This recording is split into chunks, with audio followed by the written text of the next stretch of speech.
ജീവൻ വേർപെട്ട് തുടങ്ങുമ്പോൾ തന്നെ ആഖിറവുമായി നമ്മൾ കണക്ട് ചെയ്തു. നമ്മുടെ ജീവൻ ദുന്യാവുമായിട്ട് വേർപെടാൻ ഒരുങ്ങുമ്പോൾ തന്നെ ആഖിറവുമായ ലോകവുമായിട്ട് നമ്മുടെ റൂഹ് കണക്ട് ചെയ്യപ്പെട്ടു.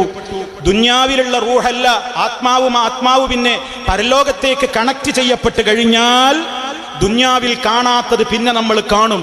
ദുന്യാവിൽ കേൾക്കാത്ത വോയിസുകൾ, ശബ്ദങ്ങൾ നമ്മൾ കേൾക്കും.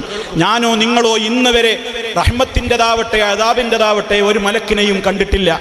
ഞാനോ നിങ്ങളോ ഇന്ന് വരെ ഒരു മലക്കിൻ്റെയും ശബ്ദം കേട്ടിട്ടില്ല. പക്ഷേ മരണത്തിൻ്റെ വേളയിൽ മുഅ്മിനാണെങ്കിലും കാഫിറാണെങ്കിലും നല്ല രൂപത്തിൽ മുഅ്മിനീങ്ങൾ മലക്കുകളുടെ ശബ്ദം കേൾക്കും, അവരെ കാണും. കാഫിറാണെങ്കിലോ ചീത്തയായ രൂപത്തിലുള്ള വേഷത്തിലും ആ രൂപത്തിലുള്ള ഭീകര രൂപികളായ നിലക്ക് മലക്കുകളെ അവരും കാണും. മലക്കുകളുടെ സന്തോഷ വാർത്തകളല്ല അവർ കേൾക്കുക, ആക്രോശങ്ങളും പഴിപറച്ചിലുകളുമായിരിക്കും അവർ കേൾക്കേണ്ടി വരിക.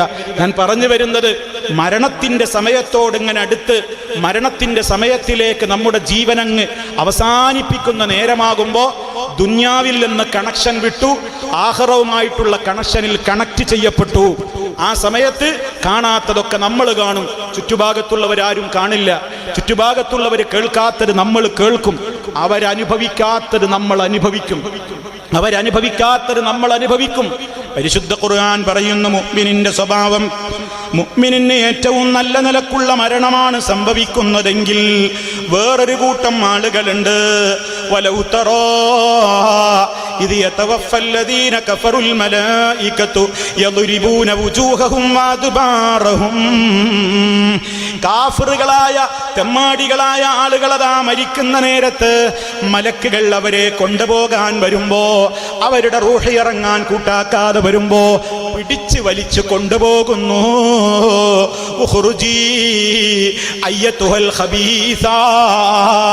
മ്ലേച്ഛമായ തെമ്മാടിയായ ചീത്തയായ റൂഹേ ഇറങ്ങ് പുറത്തേക്കെന്ന് പറഞ്ഞു വലിക്കുമ്പോ ചൂളുകയാണ്, അടിച്ചടിച്ചിട്ടാണ് അവന്റെ റൂഹിനെ കൊണ്ടുപോകുന്നത്.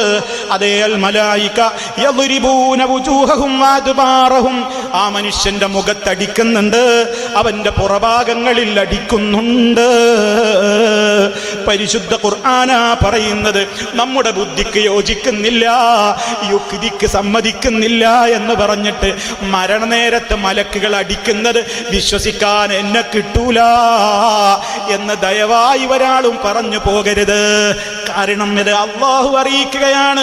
മലക്കുകളതാ മരണത്തിന്റെ നേരത്ത് ആ മരണത്തിന്റെ വേദനയിൽ അക്രമികൾ കടന്നു പടയുമ്പോ മലക്കുകൾ അവരുടെ കൈകൾ നിവർത്തി പിടിച്ചിട്ട് ഇറക്കടാ പുറത്തേക്ക് ആത്മാവിനെ എന്നും പറഞ്ഞിട്ട് അടിക്കുകയാണെന്ന് വിശുദ്ധ ഖുർആൻ ഓർമ്മപ്പെടുത്തുന്നു.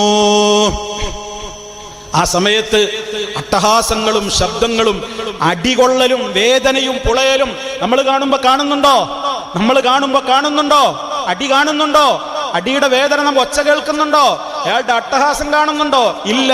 അത് കണക്ട് ചെയ്യപ്പെട്ട് വേറൊരു ലോകത്തേക്ക്. പക്ഷെ നമ്മൾ അനുഭവിക്കുന്നുണ്ട്. അള്ളാഹു നമ്മെ കാത്ത് രക്ഷിക്കുമാറാകട്ടെ. രണ്ടാലൊരു നിലക്കുള്ള മരണമാണ് നടക്കുകയാണ്. ആ മരണമാണ് നടന്നു കഴിഞ്ഞാൽ പ്രിയമുള്ളവരെ ആലോചിക്ക്, പ്രിയമുള്ളവരെ ഇന്നത്തെ രാത്രി പോയി കിടക്കുമ്പോ ചിന്തിക്ക്, ഞാൻ ആരെക്കുറിച്ചൊക്കെ ദുരാരോപണങ്ങൾ പറഞ്ഞു, ഞാൻ ആരെക്കുറിച്ചൊക്കെ കളവുകൾ പറയുന്നു, ഞാൻ ആരോടൊക്കെ പകയും കൊണ്ട് നടക്കുന്നു, ഞാൻ ആരെയൊക്കെ പലർക്കും വേണ്ടിയിട്ട് ചീത്ത വിളിക്കുന്നു, ഞാൻ ആരെയൊക്കെ പലർക്കും വേണ്ടി ഞാൻ അവരോട് തമ്മിൽ തെറ്റിയിട്ട് ബന്ധം മുറിച്ചുപോയി.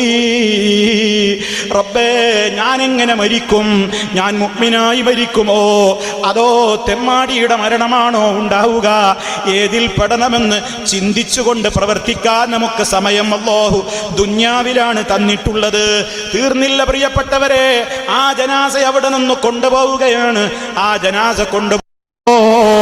നബി സല്ലല്ലാഹു അലൈഹി വസല്ലം രണ്ട് വിധത്തിലുള്ള സംസാരങ്ങൾ അവരെ കുറിച്ചും പറയുന്നുണ്ട്. നമ്മൾ ആലോചിക്കണം.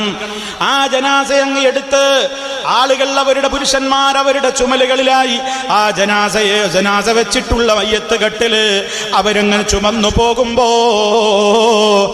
മയ്യത്ത് വിളിച്ചു പറയുന്നുണ്ട്, ഉപ്പമാരെ.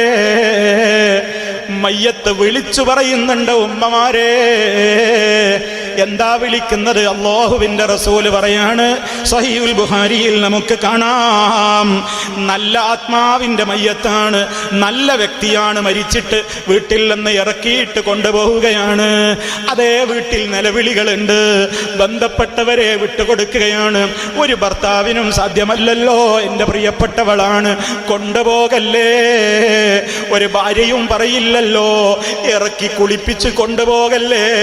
കണ്ടിട്ട് ജീവിച്ചിട്ട് കൊരു തീർന്നിട്ടില്ല, എൻ്റെ പൊന്നിക്കയാണ്, കൊണ്ടുപോകല്ലേ. പൊന്നു ബാപ്പയാണ്, കൊണ്ടുപോകല്ലേ. പൊന്നുമ്മാനെ കൊണ്ടുപോകല്ലേ. 10 മാസം നൊന്തുപറ്റ എൻ്റെ കൈക്കുഞ്ഞാണ്, എൻ്റെ പൊന്നുമോനാണ്, പൊന്നുമോളാണ്, ഇറക്കിക്കൊണ്ടുപോകല്ലേ.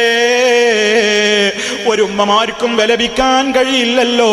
പക്ഷേ ആ ജനാസയെ ഇറക്കിക്കൊണ്ടുപോകുമ്പോ സന്തോഷിക്കാൻ നമുക്ക് കഴിയണം ഉപ്പമാരെ.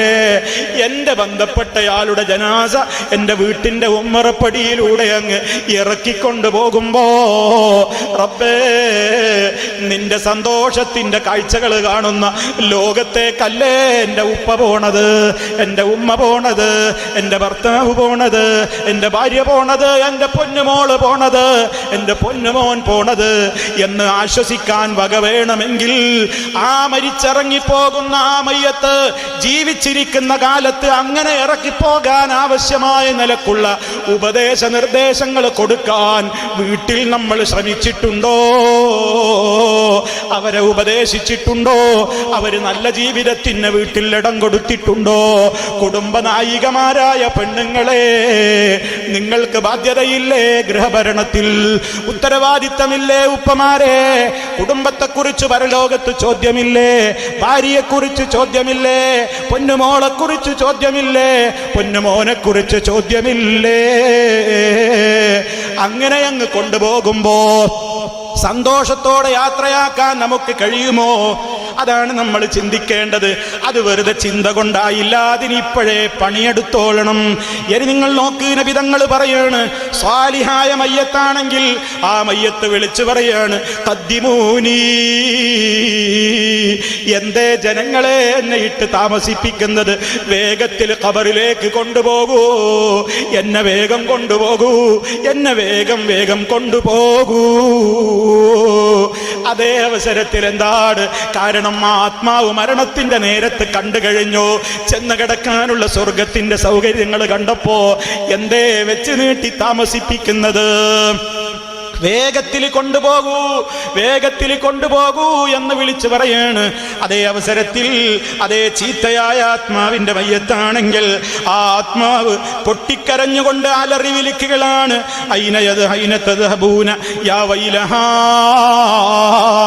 അതേ അത് വിശദീകരിച്ചപ്പോ അത് ശറഹ് കൊടുത്ത പണ്ഡിതന്മാര് പറഞ്ഞു, യാ വൈലി, എന്റെ നാശമേ, എങ്ങോട്ടാ എന്നെ കൊണ്ടുപോകുന്നത്? എന്നെ കൊണ്ടുപോകല്ലേ, എനിക്ക് പോണ്ട, എനിക്ക് പോണ്ട, എന്നെ ഖബറിലേക്ക് കൊണ്ടുപോകല്ലേ എന്ന് വിളിച്ചു പറയുകയാണ്. ചീത്തയായ ആത്മാവിന്റെ മയ്യത്താണെങ്കിൽ എന്ന് നബി സല്ലല്ലാഹു അലൈഹി വസല്ലം പഠിപ്പിക്കുമ്പോൾ നബി സല്ലല്ലാഹു അലൈഹി വസല്ലം മറ്റൊരു കാര്യം കൂടി പറഞ്ഞിട്ടുണ്ട്, നിങ്ങൾ ജനാസ വെച്ച് താമസിപ്പിക്കല്ലേ. അത് ജീവിച്ചിരിക്കുന്നവരോടുള്ള റബ്ബിന്റെ റസൂലിന്റെ കൽപ്പനയാണ്. നിങ്ങൾ ജനാസ വെച്ച് താമസിപ്പിക്കരുത്.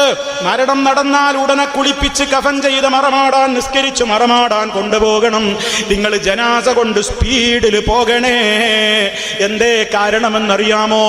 സാലിഹായ മയ്യത്താണെങ്കിൽ അദ്ദേഹത്തിന് കിട്ടാനുള്ള നന്മ നിങ്ങൾ എന്തിനു മുടക്കണം? അദ്ദേഹത്തിന് കിട്ടാനുള്ള സ്വർഗീയ സുഖങ്ങളിലേക്ക് അദ്ദേഹത്തെ പെട്ടെന്ന് അങ്ങ് എത്തിച്ചേക്കണേ. ഇനി അതല്ല, നിങ്ങൾ പേറിയിട്ടുള്ളത് ഒരു മാറാപ്പാണെങ്കിൽ, നിങ്ങളുടെ ചുമലിൽ നിങ്ങൾ ഏറ്റിയിട്ടുള്ള മയ്യത്ത് ഒരു തെമ്മാടിയാണെങ്കിൽ, അവൻ ലഹരിയുടെ ആളായിരുന്നു, അവൻ ചീത്തയുടെ വക്താവായിരുന്നു, അവൻ വ്യഭിചാരിയായിരുന്നു, അവൻ പലിശക്ക് കടം കൊടുക്കുന്നവനായിരുന്നു, അവൻ പലിശയിലൂടെ ധനം വാങ്ങിയവനാണ്, അവൻ മാതാപിതാക്കളെ അനുസരിക്കാത്തവനാണ്, അവൻ സക്കാത്ത് കൊടുക്കാത്തവനാണ്, അവൻ നേരത്തെ നിസ്കരിക്കാത്തവനാണ്, അവൻ കണ്ണുകൊണ്ട് ഹറാമ് കണ്ടവനാണ്, അവൻ കാതുകൊണ്ട് ഹറാമ് കേട്ടവനാണ്, അവൻ ലഹരിക്ക് അടിമയായവനാണ്, അവൻ തോന്നിവാസിയായി ജീവിച്ചവനാണ്, അവൻ റബ്ബിനെ വെല്ലുവിളിച്ചവനാണ്, അവൻ റസൂലുള്ളാഹിനെ ചീത്ത പറഞ്ഞവനാണ്, അവൻ റസൂലുള്ളാഹിന്റെ ഭാര്യമാരുടെ പേരിൽ വ്യഭിചാരാരോപണം പറഞ്ഞവരാണ്, റസൂലുള്ളാഹിനെ തെമ്മാടിയായി ചിത്രീകരിച്ചവരാണ്. അങ്ങനെ പലതും ചെയ്യുന്ന തെമ്മാടി കൂട്ടങ്ങൾ, അങ്ങനെ പലതിലേക്കും ചെന്നുപെട്ട ചെറുപ്പക്കാരും അല്ലാത്തവരും ഫാജിരീങ്ങളും കാഫിരീങ്ങളും ഒക്കെ ലോകത്തുണ്ടല്ലോ. അള്ളാന്റെ റസൂല് പറയാണ്, അത്തരത്തിൽപ്പെട്ട ഒരു ജനാസയാണ് നിങ്ങളുടെ ചുമലിലുള്ളതെങ്കിലും പെട്ടെന്ന് കൊണ്ടുപോയി ഖബറിലേക്ക് കുഴിക്കാൻ കൊടുക്കണേ.